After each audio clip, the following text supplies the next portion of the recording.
Hello, Marcus Lim here to talk about the new graphic novel, Dark Knight, a true Batman story by Paul Dini, drawn by Eduardo.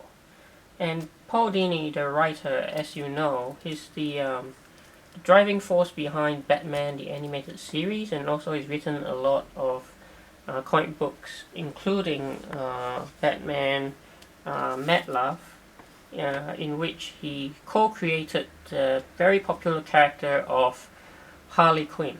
Okay, so see Paul Dini, and this is Harley Quinn. So this is just one of the many comic books that he's written.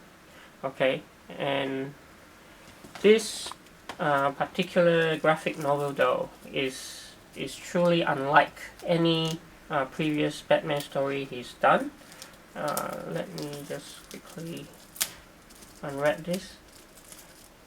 Now it's unlike any other Batman story he's done because this is actually more of an autobiographical story of a troubled time in his life where he was brutally attacked, right? And as you can see, this depicts, I guess, himself after he was attacked and left for dead. And so, more so than the physical wounds that he had to recover from were the emotional and mental scars, right? And as you can imagine, this is a pretty personal and emotionally charged story, okay? Where the character of Batman is not so much a character, but more of an idea in the story. Here on the front cover we have a quote from famous author Neil Gaiman, who says, this is a powerful tale of healing and redemption. And if I now look at the back of the book, we can see a few more quotes. One from Mark Hamill, who actually played I guess who was the voice of the Joker in the Batman animated series, and he says that this book is riveting from start to finish, revealing, poignant, insightful, a masterpiece. Okay, and here we've got a description of the book, and as I said before, walking home one evening, Dini was jumped and viciously beaten. Okay, as you can see, he had to experience an arduous recovery process. But I think ultimately this is a story of hope, right? Dini also always imagined the Batman at his side, constantly, inspiring him along during his darkest moments. Okay, so this is, as I said, a pretty unique Batman story. Let me remove this jacket, and you can see this is exactly what it looks like without the jacket, which is the same cover. And here we have, I guess, broken glasses. There's nothing much about the dust jacket itself.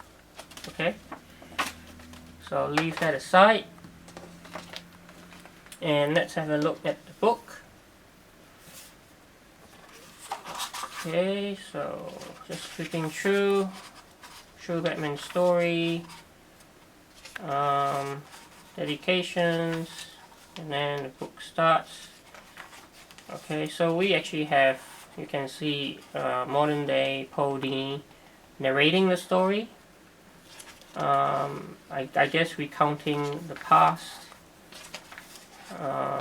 Talking about his childhood maybe, and all of the, as you can see, Batman villains play a part as well. And the style, you can see, it does shift, right? The art style, the artwork by Eduardo, it shifts depending on whether the script is depicting Dini as a narrator or like his childhood, youth days. And I guess here you can see like the art style really changes style when it actually depicts the night of the attack itself, right? It's kind of presented in quite a brutal and chaotic way, right? Yeah, it's quite brutal, you can see. And so let's quickly flip through the rest of the book.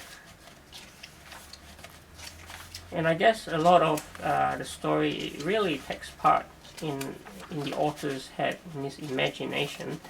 I guess you can see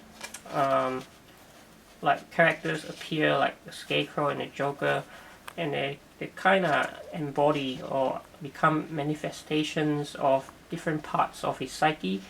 So I would say like the Joker would be embodying terror and fear.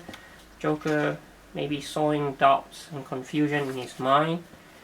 And the character of Batman himself, I guess, is more of an idea that inspires hope, right, on his road to recovery. Okay, so yeah, that's like there's not any extra material at the end of the book, which is slightly disappointing, but that's okay. This is a great story by itself, and as I said, it's a powerful, emotional, personal story, one that celebrates the power and importance of Batman as a symbol. Okay. And so a lot of praise has been laid on this book, and just how good it is something that I cannot wait to experience for myself. Alright, so I would highly recommend this to you guys as well.